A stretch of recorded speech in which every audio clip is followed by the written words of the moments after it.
जी नमस्कार, मैं हूं शैलेंद्र सोलंकी। स्वागत करता हूं आपका आपके अपने YouTube channel learn with Shailendra में। तो साथियों, जैसा कि आप जानते हो, बीपीएससी के लिए हम लोग पॉलिटी कंप्लीट कर चुके हैं। हिस्ट्री हम लोग 6 7 क्लास की कंप्लीट कर चुके हैं। 8th क्लास की हिस्ट्री का हम लोग फर्स्ट पार्ट कंप्लीट कर चुके हैं, जिसमें मैंने आपको चैप्टर फर्स्ट और सेकंड कराए थे। इस सेकंड पार्ट में चैप्टर 3 to 5 रहेंगे और लास्ट जो पार्ट रहेगा उसमें 6 to 8 रहेंगे। यानी कि आज हमारी हो सकता है हिस्ट्री दोनों पार्ट में मिला के कंप्लीट हो जाए। इसके बाद हम लोग ज्योग्राफी स्टार्ट करेंगे। देन जो भी इम्पोर्टेंट टॉपिक्स हैं उनको लेकर हम लोग एक एक करके लेते चलेंगे। इसके बाद एमसीक्यू की सीरीज आप लोगों की स्टार्ट हो जाएगी और मेरे द्वारा 8100 एमसीक्यू एनसीईआरटी से आपके लिए तैयार किए जा रहे हैं। अगर आप ग्रुप में शामिल होना चाहते हो तो नंबर है यहाँ पर 9808347403। आप इस नंबर पर मैसेज करके ग्रुप में शामिल हो सकते हो। डेली करंट अफेयर की पीडीएफ, बाकी की मंथली करंट अफेयर की पीडीएफ, जो कुछ यहाँ पढ़ाया जाता है उसकी पीडीएफ, वो सब कुछ आपको इस ग्रुप में सेंड कर दिया जाएगा। और प्लीज़ कॉल ना करें, मैसेज किया करें आप लोग। कॉल प्लीज़ ना करें, आप लोग कॉल नहीं करना है आप लोगों को। तो चलिए देर न करते हुए शुरू करते हैं अपना सेकंड पार्ट 8th क्लास की हिस्ट्री का चैप्टर नंबर 3 के साथ। चैप्टर हमारा 3 रहेगा। फर्स्ट और सेकंड हम लोग कंप्लीट कर चुके हैं। तो प्लीज़ वीडियो को जब तक आप लोग शेयर कर दीजिए, और जिन लोगों ने अभी तक चैनल को सब्सक्राइब नहीं किया प्लीज़ चैनल को सब्सक्राइब जरूर कर लीजिए। तो चैप्टर थर्ड है हमारा ग्रामीण क्षेत्र पर शासन चलाना। 12 अगस्त 1765 को मुगल, ब्लैक कर लेते हैं इसको, 12 अगस्त 1765 को मुगल बादशाह ने ईस्ट इंडिया कंपनी को बंगाल का दीमाद तैनात किया। मुगल बादशाह ने ईस्ट इंडिया कंपनी को बंगाल का दीवान कब तैनात किया? डेट याद रखिएगा, 12 अगस्त 1765। दीवान के तौर पर कंपनी अपने नियंत्रण वाले भूभाग के आर्थिक मामलों की मुख्य शासक बन गई। दीवान के तौर पर क्या हुआ, जो कंपनी नियंत्रण वाला भूभाग था, जो जमीन थी, उसके आर्थिक मामलों की मुख्य शासक कौन बन गई थी? कंपनी बन गई थी। 1765 से पहले कंपनी ब्रिटेन से सोने और चांदी का आयात करती थी और इन चीजों के बदले सामान खरीदती थी। 1793 में स्थायी बंदोबस्त लागू किया गया। याद रखिएगा, स्थायी बंदोबस्त कब लागू हुआ? 1793, ये भी याद रखना है, 1793 स्थायी बंदोबस्त लागू किया गया। उस समय कार्नवालिस बंगाल का गवर्नर जनरल था। एक बार क्वेश्चन ये पूछा था, स्थायी बंदोबस्त किसके कार्यकाल में लागू किया गया, या स्थायी बंदोबस्त जब लागू हुआ तो गवर्नर जनरल कौन था बंगाल का उस समय पर? तो लॉर्ड कार्नवालिस, याद रखिएगा, कार्नवालिस था। 1793 में स्थायी बंदोबस्त लागू किया गया था। 1770 में पड़े अकाल ने बंगाल में 1 करोड़ लोगों की मौत हो गई। इस अकाल में लगभग 1/3 1/3 आबादी समाप्त हो गई थी। 1717 में बंगाल में अकाल पड़ा था, याद रखिएगा, वहां पर 1 करोड़ से लोगों की डेथ हुई, यानी कि 1/3 आबादी खत्म हो गई थी, समाप्त हो गई थी। स्थायी बंदोबस्त के हिसाब से राजाओं और तालुकदारों को जमींदार के रूप में मान्यता दी गई। किसको? स्थायी बंदोबस्त के हिसाब से किसे मान्यता दी गई थी? राजाओं को और तालुकदारों को जमींदार के रूप में मान्यता दी गई थी। उन्हें किसानों से लगान वसूलने और कंपनी को राजस्व चुकाने का जिम्मा सौंपा गया है। वो लोग किसानों से क्या करेंगे? लगान वसूलेंगे और कंपनी को राजस्व चुकाएंगे। उनकी ओर से चुकाई जाने वाली राशि को स्थायी रूप में तय कर दिया गया था। यही स्थायी बंदोबस्त था कि जो राशि थी वो स्थायी रूप से तय कर दी गई थी। स्थायी बंदोबस्त में ये हुआ था। इसका मतलब यह था कि इसमें भविष्य में कोई भी इजाफा नहीं होना। स्थायी बंदोबस्त में क्या था कि भविष्य में उसमें कुछ भी इजाफा नहीं होगा। जो जमींदार राजस्व चुकाने में विफल हो जाता था, उसकी जमींदारी छीन ली जाती थी। जो जमींदार राजस्व चुकाने में असफल हो जाता था, राजस्व नहीं चुका पाता था, उसकी जमींदारी उससे वापस ले ली जाती थी या छीन ली जाती थी। महाल क्या था? ब्रिटिश राजस्व दस्तावेजों में महाल एक राजस्व इकाई थी। महाल क्या था? एक राजस्व इकाई थी। यह एक गांव या गांवों का एक समूह होती थी। या तो एक गांव होता था या गांवों का समूह होती थी। मद्रास का गवर्नर टॉमस मुनरो, मद्रास का गवर्नर कौन? Thomas Munro. 19 से 26, याद रखिएगा, 1819 से 26 इसका टाइम याद रखिएगा। बंगाल प्रेसिडेंसी के उत्तर पश्चिम प्रांतों में 1882 में मैकेंजी ने महावालवारी व्यवस्था तैयार की। महावालवारी व्यवस्था तैयार करने का श्रेय किसको जाता है? मैकेंजी को जाता है। और कब हुई है? 1882 में। कब तैयार हुई? 1882 में। याद रखिएगा साथियों, इसी तरीके के क्वेश्चन आप लोगों से पूछे जाते हैं। तो एक एक लाइन जो मैं द्वारा यहाँ आपको पढ़ाई जा रही है, उस एक एक लाइन को आपको ध्यान से पढ़ना है, क्योंकि एनसीईआरटी से ही क्वेश्चन बनता है डायरेक्ट। बीच लाइन में से क्वेश्चन बनता है, आप सोचते हो ये तो एक्सरसाइज में था ही नहीं।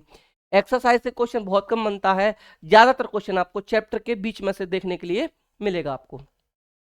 तो क्या हुआ था? बंगाल प्रेसिडेंट के उत्तर पश्चिम प्रांत में 1882 में मैकेंजी ने, किसने? मैकेंजी ने महालवारी व्यवस्था तैयार की।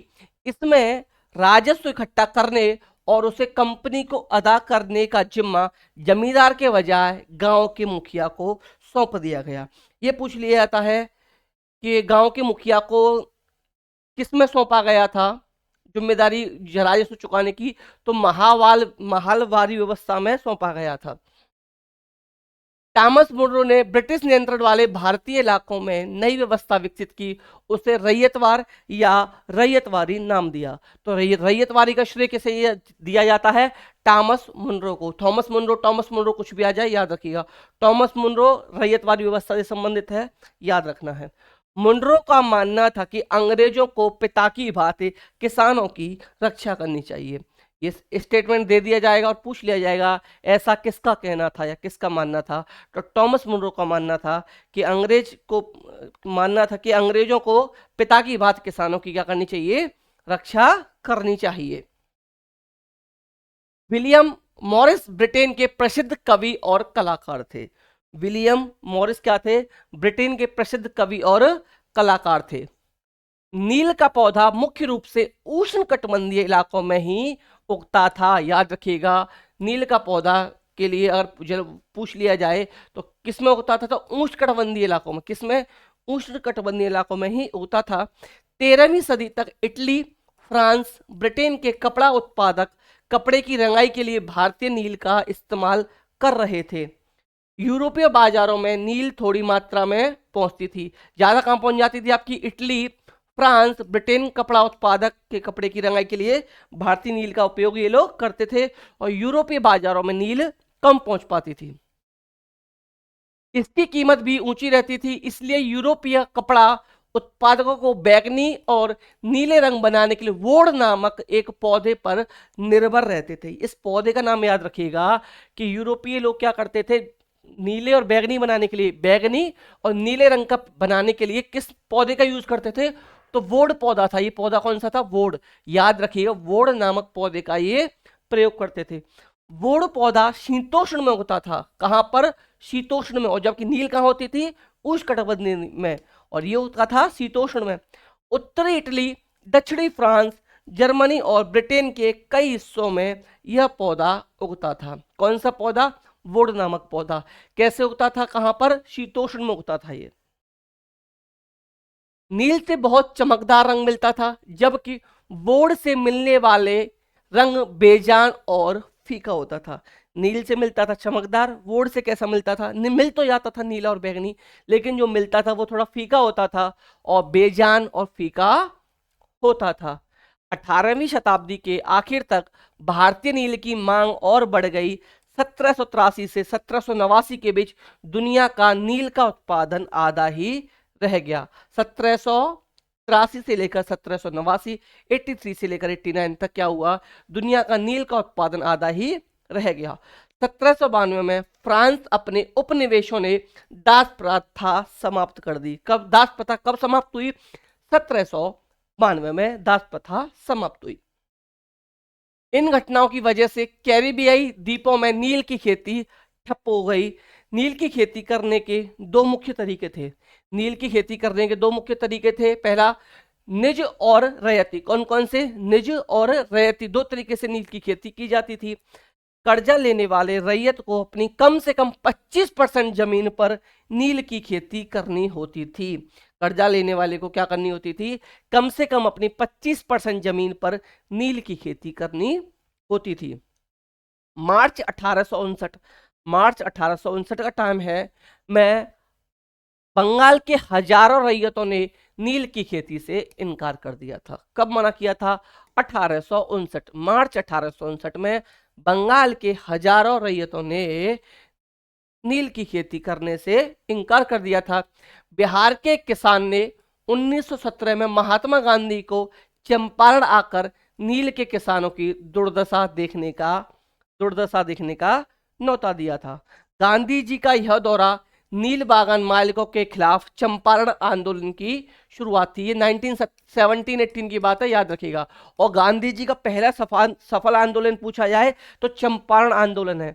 गांधी जी का पहला सफल आंदोलन पूछा जाए, गांधी जी का पहला सफल आंदोलन याद रखिएगा, ये था चंपारण सफल आंदोलन। कहां का? चंपारण। और 1917-18 याद रखिएगा, 1917-18 की ये बात है। गांधी जी का पहला सफल आंदोलन यही था। ये मैं आपको करा चुका हूं अच्छे से, आपको इसमें मैच करना है, खुद मैच करने की कोशिश कीजिएगा। रैयत, महाल, निज, रैयती, यहाँ ग्राम समूह, किसान, रैयतों की जमीन पर खेती और बागान मालिकों की जमीन पर खेती। मैं बहुत अच्छे से पढ़ा कर आया हूं, जिन्होंने चैप्टर अच्छे से पढ़ा है आप लोग इनको इजीली कर पाओगे। तो चैप्टर हम लोग आ जाते हैं 4 पर, जिसका नाम है आदिवासी दीकू और एक स्वर्ण युग की कल्पना। आदिवासी दीकू और एक स्वर्ण युग की कल्पना, चैप्टर 4 पर आ जाते हैं। इसके बाद एक चैप्टर और हमारा 5 रहेगा। इसमें दे रखा है बिरसा मुंडा, याद रखिएगा। बिरसा मुंडा से क्वेश्चन बिहार एग्जाम में 100% एक क्वेश्चन जरूर बनेगा। बिरसा मुंडा से एक क्वेश्चन 100% बनने के चांसेस हैं। बिरसा ने खुद यह ऐलान किया था कि उसे भगवान ने लोगों की रक्षा और उनके दीकू मतलब बाहरी लोग, दीकू कौन थे? बाहरी लोग की गुलामी से आजाद कराने के लिए भेजा है। ये किसने कहा था? बिरसा ने खुद ये ऐलान कर दिया था कि उसे किसने भेजा है? भगवान ने भेजा है। बिरसा का जन्म एक मुंडा परिवार में हुआ था। बिरसा का जन्म कहाँ हुआ था? मुंडा परिवार में हुआ था। मुंडा एक जनजातीय समूह है। मुंडा क्या है? एक जनजातीय समूह है। और ये पूछ लिया जाता है कि इनका जन्म कहाँ हुआ, छोटा नागपुर या झारखंड, कुछ भी दे दे, दोनों ऑप्शन याद रखिएगा। छोटा नागपुर झारखंड में रहता है। बिरसा के समर्थकों में इलाके के दूसरे आदिवासी संथाल और उरांव भी शामिल थे। कौन कौन शामिल थे इनके साथ? संथाल और उरांव भी शामिल थे। याद रखिए, बिरसा का जन्म में हुआ था, मुंडा समूह में हुआ था, जनजाति समूह एक। और छोटा नागपुर या झारखंड, याद रखिएगा, ये बहुत इंपॉर्टेंट है यहाँ पर। महुआ क्या है? एक फूल जिसे खाया जाता है या शराब बनाने के लिए इस्तेमाल किया जाता है। महुआ क्या होता है? एक फूल होता है जिसे खाया जाता है या शराब बनाने में इसका इस्तेमाल किया जाता है। परती, कुछ समय के लिए बिना खेती छोड़ दी जाने वाली जमीन ताकि उसकी मिट्टी दोबारा उपजाऊ हो सके। परती क्या होता है? कुछ समय के लिए बिना खेती छोड़ दी जाने वाली जमीन ताकि उसकी मिट्टी दोबारा उपजाऊ हो जाए। झूम खेती क्या होता है? झूम खेती को घुमंतू खेती कहा जाता है। घुमंतू खेती किसे कहा जाता है? झूम खेती को ही घुमंतू खेती कहा जाता है। इस तरह की खेती अधिकांशतः जंगलों के छोटे छोटे भूखंडों पर की जाती है। कहाँ की जाती है? जंगलों के छोटे छोटे भूखंडों पर की जाती है। जमीन तक धूप लाने के लिए पेड़ों के ऊपरी हिस्से को काट दिया जाता है। जमीन तक धूप लाने के लिए पेड़ों के ऊपरी हिस्से को काट दिया जाता है। और जमीन पर उगी घास फूस को जलाकर साफ कर देते थे। जमीन क्या करते थे? जो घास फूस उगाती थी उसे जलाकर साफ कर दिया जाता था। इसके बाद बची हुई घास फूस को जलाकर साफ कर देते थे। खोंड समुदाय उड़ीसा के जंगल में रहता है। खोंड समुदाय कहाँ रहता है? उड़ीसा के जंगलों में। याद रखिएगा, पूछ लिया जाता है कि खोंड समुदाय कहाँ के जंगलों में रहता है, तो खोंड समुदाय उड़ीसा के जंगलों में रहता है। ये लोग टोलियों बनाकर शिकार पर निकलते थे। ये लोग क्या करते थे? टोलियां बनाकर शिकार पर निकलते थे। ये लोग खाना पकाने के लिए साल और महुआ के बीजों के तेल का इस्तेमाल करते थे। किसके बीजों का? साल और महुआ के बीजों का ये लोग इस्तेमाल करते थे। स्थानीय बुनकरों और चमड़ा कारीगरों को कपड़े व चमड़े की रंगाई के लिए कुसुम व पलाश के फूल ये लोग ही उपलब्ध कराते थे। याद रखिए, स्थानीय बुनकर जो थे और चमड़ा कारीगर जो थे, उनको कपड़े व चमड़े की रंगाई के लिए कुसुम और पलाश के फूल कौन लोग प्रोवाइड कराते थे? यही लोग प्रोवाइड कराते थे। पंजाब के पहाड़ों में रहने वाले वन, गुर्जर और आंध्र प्रदेश के लबड़िया आदि समुदाय गाय भैंस के झुंड भी पालते थे। कुल्लू के गद्दी समुदाय के लोग गडरिये थे और कश्मीर के बकरवाल बकरियां पालते थे। कश्मीर के बकरवाल क्या करते थे? बकरियां पालते थे। ब्रिटिश मानव विज्ञानी वेरियन एल्विन ने 1930 और 1940 के दशकों में कई साल मध्य भारत के बेगा और खोंड समुदायों के बीच बिताए थे। किसने? ब्रिटिश मानव वैज्ञानिक वेरियन एल्विन। किसने? वेरियन एल्विन ने 1930 और 1940 के दशकों में, 1930 और 1940 के दशकों में। बेवड़ क्या है? मध्य प्रदेश में घुमंतू की खेती के लिए इस्तेमाल होने वाला शब्द बेवड़ है। बेवड़ किसे कहा जाता है? मध्य प्रदेश में घुमंतू खेती के लिए इस्तेमाल किए जाने वाला शब्द बेवड़ है। स्लीपर क्या है? स्लीपर लकड़ी के क्षैतिज तख्ते जिन पर रेल की पटरियां बिछाई जाती हैं उसे कहा जाता है स्लीपर। 1906 में संग्राम संगमा द्वारा असम में 1930 के दशक में मध्य प्रांत में वन सत्याग्रह हुआ। कब हुआ? 1906 में हुआ। कहाँ हुआ? संग्राम संगमा द्वारा असम में 1930 के दशक में मध्य प्रांत में वन सत्याग्रह हुआ। 1906 याद रखिएगा, वन सत्याग्रह 1906 में। झारखंड में स्थित हजारीबाग, झारखंड में स्थित हजारीबाग के आसपास रहने वाले संथाल, झारखंड में हजारीबाग के आसपास कौन रहते थे? संथाल रहते थे। रेशम के कीड़े पालते थे। ये पूछ लीजिए, संथाल क्या पालते थे? तो रेशम के कीड़े पालते थे। ये लोग कहाँ रहते थे? जो झारखंड में स्थित हजारीबाग में लोग रहते थे। 1906 में संग्राम द्वारा असम में, ये तो हो गया था, झारखंड से ये भी हो गया था। अच्छा, यहां से देखेंगे, ये हमारा हो चुका ऑलरेडी। 1920 के दशक में बिहार की और रानीगंज कोयला खदानों में काम करने वाले लगभग 50% खनिज आदिवासी थे। क्या था? बिहार की और रानीगंज कोयला खदानों में काम करने वाले 50% क्या थे? आदिवासी थे।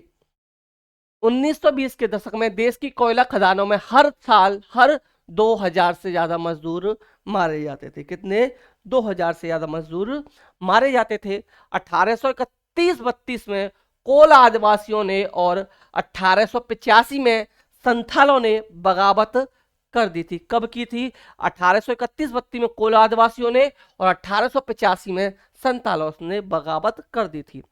भारत में बस्तर विद्रोह 1910 में हुआ। ये बहुत इंपॉर्टेंट है। बस्तर विद्रोह कब हुआ? ये पूछ लिया जाता है। बस्तर विद्रोह 1910 में हुआ था। और 1940 में महाराष्ट्र में वर्ली विद्रोह हुआ।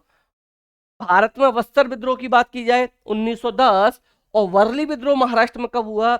1940। दोनों डेट बहुत इंपॉर्टेंट हैं पीपीएससी के एग्जाम के हिसाब से। आप लोग इन दोनों डेट को याद रखिएगा। 1910 भारत में बस्तर विद्रोह, महाराष्ट्र में वर्ली विद्रोह 1940। वैष्णव क्या था? वैष्णव था विष्णु की पूजा करने वाले लोग वैष्णव कहलाते थे। विष्णु की जो लोग पूजा करते थे ये लोग क्या कहलाते थे? वैष्णव कहलाते थे। बिरसा का जन्म 1870 के दशक के मध्य 1895 में बिरसा को गिरफ्तार किया। जन्म कब हुआ? 1870। गिरफ्तार कब हुआ? 1895। 97 में जेल से वापस लौटे और 1900 में इनकी हैजे से मृत्यु हो गई। पिछली बार क्वेश्चन, एक बार ये क्वेश्चन ये पूछा गया था कि बिरसा मुंडा की मौत का या मृत्यु का कारण क्या था? कई ऑप्शन थे, उनमें एक ऑप्शन था कि हैजे से उनकी मृत्यु हुई। तो याद रखिएगा, इनकी हैजे से मृत्यु हुई थी बिरसा मुंडा की। तो चैप्टर हम लोग 4 कवर कर चुके हैं। जिन लोगों ने अभी तक वीडियो को लाइक शेयर नहीं किया, प्लीज वीडियो को लाइक एंड शेयर जरूर कर दीजिए। और जिन लोगों ने मेरे चैनल को अभी तक सब्सक्राइब नहीं किया, प्लीज प्लीज प्लीज चैनल को सब्सक्राइब जरूर कर लें। और आप लोग ग्रुप में अगर शामिल होना चाहते हैं तो 9808347403 इस नंबर पर मैसेज करके आप लोग ग्रुप में शामिल हो सकते हैं। जो भी पीडीएफ यहाँ कराई जाती है वो आपको इस ग्रुप में शेयर कर दी जाएगी।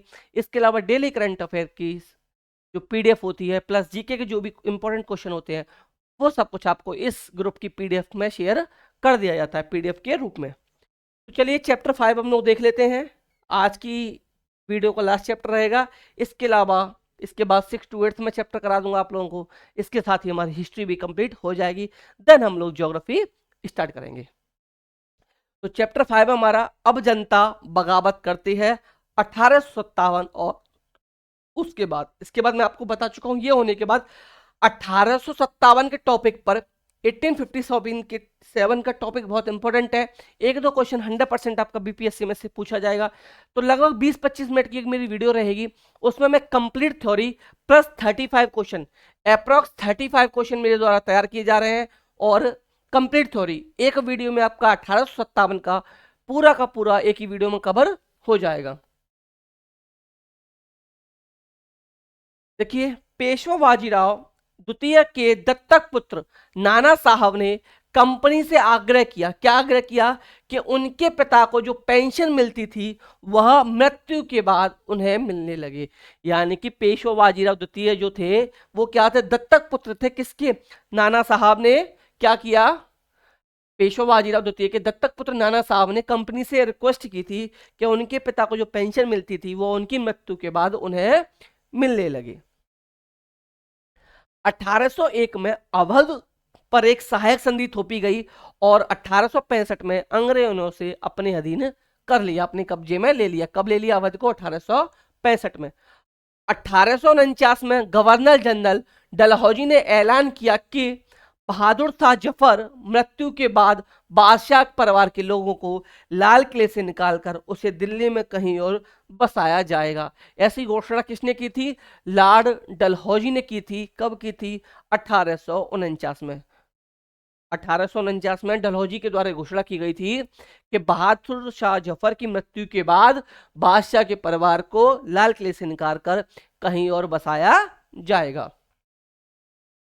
1856 में गवर्नर जनरल कैनिंग ने फैसला किया कि बहादुर शाह जफर आखिरी मुगल बादशाह होंगे, आखिरी मुगल बादशाह होंगे। यह फैसला किसने किया, 1856 में किया, गवर्नर जनरल कैनिंग ने किया। गवर्नर जनरल कैनिंग ने फैसला किया था कि अंतिम मुगल बादशाह कौन होंगे, बहादुर शाह जफर होंगे। तो क्वेश्चन आपसे पूछ भी लिया जाता है कि अंतिम मुगल बादशाह कौन था, तो बहादुर शाह जफर था। और क्वेश्चन को घुमा के पूछ ले कि शक्तिशाली या ताकतवर मुगल बादशाह, अंतिम मुगल बादशाह कौन था, तो ये था औरंगजेब। ये कौन था, औरंगजेब था। कौन था, औरंगजेब, याद रखिएगा। और एक क्वेश्चन और बहुत ज्यादा पूछ लिया जाता है कि औरंगजेब की मृत्यु कब हुई, तो 1707, याद रखिएगा 1707, आपको ये भी याद रखना है।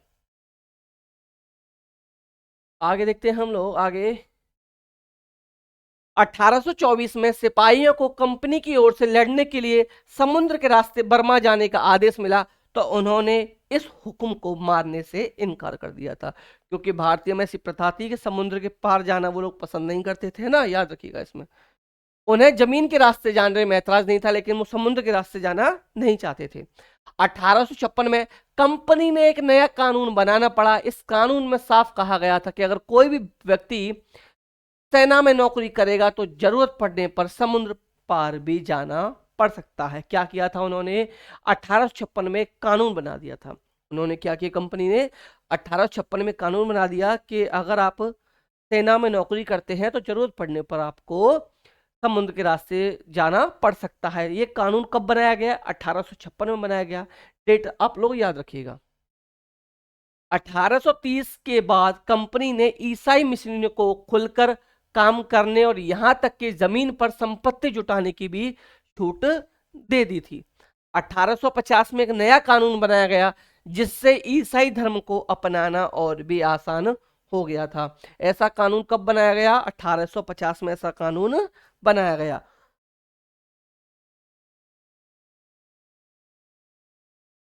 सीताराम ने 1861 में अवधी भाषा में अपने संस्मरण लिखे, जिनका नारगेट ने अंग्रेजी में अनुवाद किया और फ्रॉम सिपोए टू सूबेदार, सिपाही से सूबेदार तक के नाम से प्रकाशित करवाया। किसने, नारगेट ने। याद रखिएगा इसने किस नाम से करवाया, फ्रॉम सिपोए टू सूबेदार, सिपाही से सूबेदार तक। याद रखिए किस नाम से करवाया था, सिपाही से सूबेदार तक। मई 1857 में शुरू हुई बगावत ने भारत में कंपनी का अस्तित्व खतरे में डाल दिया था। कहां से शुरू हुई, मेरठ से शुरू हुई। इस पे भी क्वेश्चन ये बन जाता है कि 1857 क्रांति कहां से शुरू हुई, मेरठ से शुरू हुई। कहां से, मेरठ से। और एंड कहां हुआ, ग्वालियर पे इसका एंड हुआ। कहां पर, ग्वालियर में इसका एंड हुआ। 1857 क्रांति पढ़ाऊंगा डिटेल में, हम लोग इस पर तब चर्चा करेंगे। अभी याद रखिए मेरठ से शुरू हुई और ग्वालियर में एंड हुआ था इसका। 3 जुलाई 1857 को 3000 से ज्यादा विद्रोही बरेली से दिल्ली आ पहुंचे थे। कितने? 3000 से ज्यादा। कहां आ पहुंचे थे? बरेली से दिल्ली आ पहुंचे थे। कहां? कब? 3 जुलाई 1857 को। 8 अप्रैल 1857 को युवा सिपाही मंगल पांडे को बैरकपुर में अपने अफसरों पर हमला करने के आरोप में फांसी पर लटका दिया गया था। याद रखिएगा 8 अप्रैल 1857। और सबसे पहले शहीद होने वाला भी पूछा जाता है तो कौन थे? तो याद रखिएगा यही थे, मंगल पांडे। मेरठ के कुछ सिपाहियों की एक टोली 10 मई की रात घोड़ों पर सवार होकर दिल्ली पहुंच गए। मेरठ की कुछ सिपाही कब पहुंचे? 10 मई को दिल्ली पहुंचे। जैसे ही उनके आने की खबर फैली, दिल्ली में तैनात टुकड़ियों ने भी बगावत कर दी। दिल्ली में टुकड़ियां तैनात थी, उन्होंने भी क्या किया? बगावत कर दी। उन्होंने अंग्रेज अफसरों पर हमला करके उनको मार गिराया। देसी सिपाहियों ने गोला बारूद अपने कब्जे में ले लिया था। क्या किया था उन्होंने? अंग्रेजों को मारकर, अफसरों को मारकर जो भी गोला बारूद था उसे अपने कब्जे में ले लिया था। सैनिकों ने मुगल बादशाह बहादुर शाह जफर को अपना नेता घोषित कर दिया था। ये क्वेश्चन बहुत बार पूछा गया है कि अपना मतलब मुख्य रूप से नेता कौन था 1857 क्रांति का? तो वो था बहादुर शाह जफर। सभी ने मिलकर इसको ही अपना नेता घोषित कर दिया था। पेशवा बाजीराव के दत्तक पुत्र नाना साहब कानपुर के पास रहते थे। उन्होंने सेना इकट्ठा की और ब्रिटिश सैनिकों को शहर से खदेड़ दिया। किसने? नाना साहब ने। नाना साहब कौन थे? ये पेशवा बाजीराव के दत्तक पुत्र थे और एक कानपुर के पास रहते थे। उन्होंने ऐलान किया कि वह बहादुर शाह जफर के तहत गवर्नर है। और उन्होंने क्या ऐलान किया? कि वह बहादुर शाह जफर के तहत गवर्नर है, उन्होंने ऐलान कर दिया था।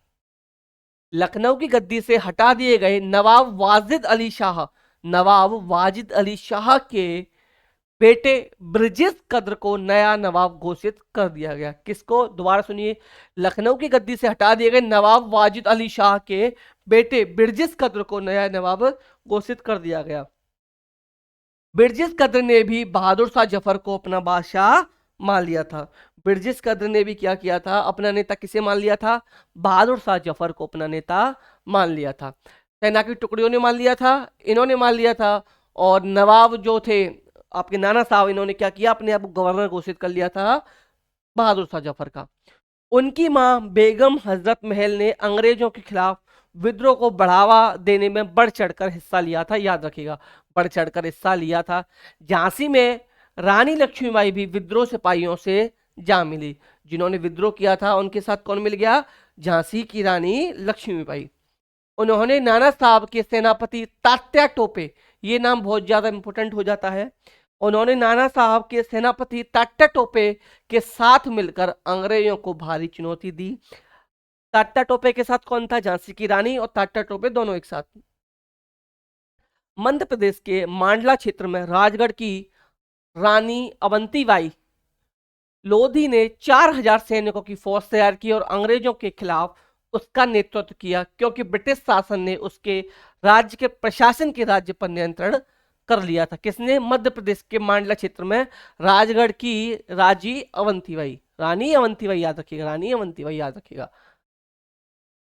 सितंबर 1857 में दिल्ली दोबारा अंग्रेजों के कब्जे में आ गई। ये क्वेश्चन पूछ लिया जाता है कि दिल्ली दोबारा अंग्रेजों के कब्जे में कब आई? तो सितंबर 1857। सितंबर 1857 में दिल्ली है जो दोबारा अंग्रेजों के कब्जे में आ गई थी दिल्ली।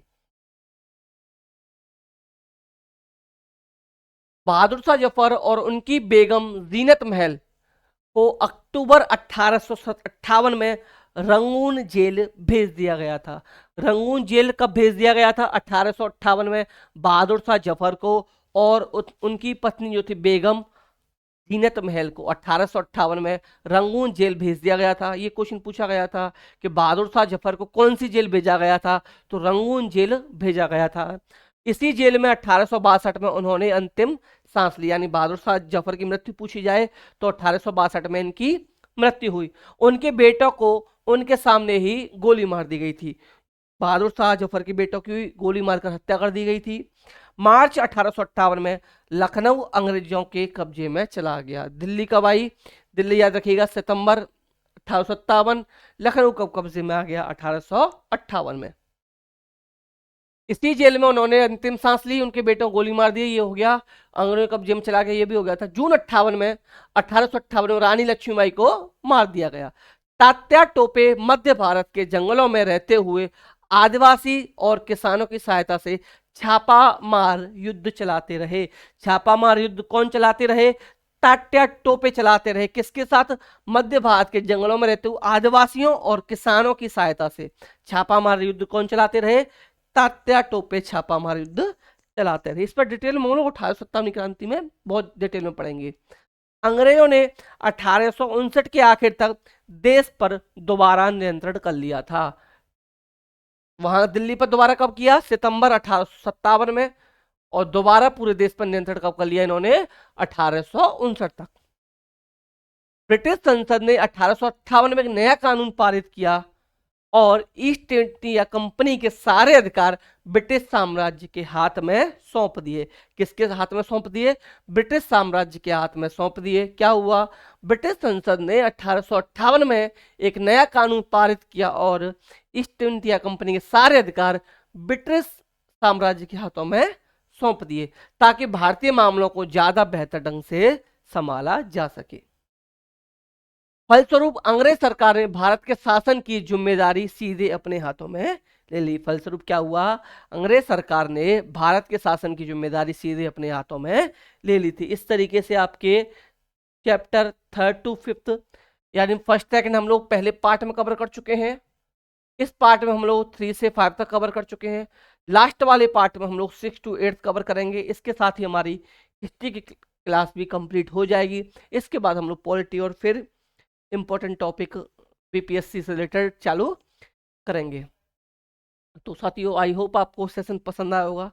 जिनको पसंद आए वीडियो प्लीज लाइक शेयर कर दीजिएगा। ग्रुप में ऐड होने के लिए 9808347403 पर मैसेज करके आप लोग ग्रुप में ऐड हो सकते हो। ये सारी PDF plus daily current affair की पीडीएफ, मंथली करंट अफेयर की पीडीएफ आपको ग्रुप में शेयर कर दी जाएगी। प्लस 8100 एमसीक्यू क्वेश्चन की सीरीज तैयार की जा रही है, वो भी आपको इस ग्रुप में शेयर कर दी जाएगी। तो मिलते हैं साथियों नेक्स्ट वीडियो में। तब तक आप लोग हंसते रहिए, मुस्कुराते रहिए। आपको चाहिए जॉब, उसके लिए पढ़ते भी रहिए। तो थैंक यू, नमस्कार, जय हिंद।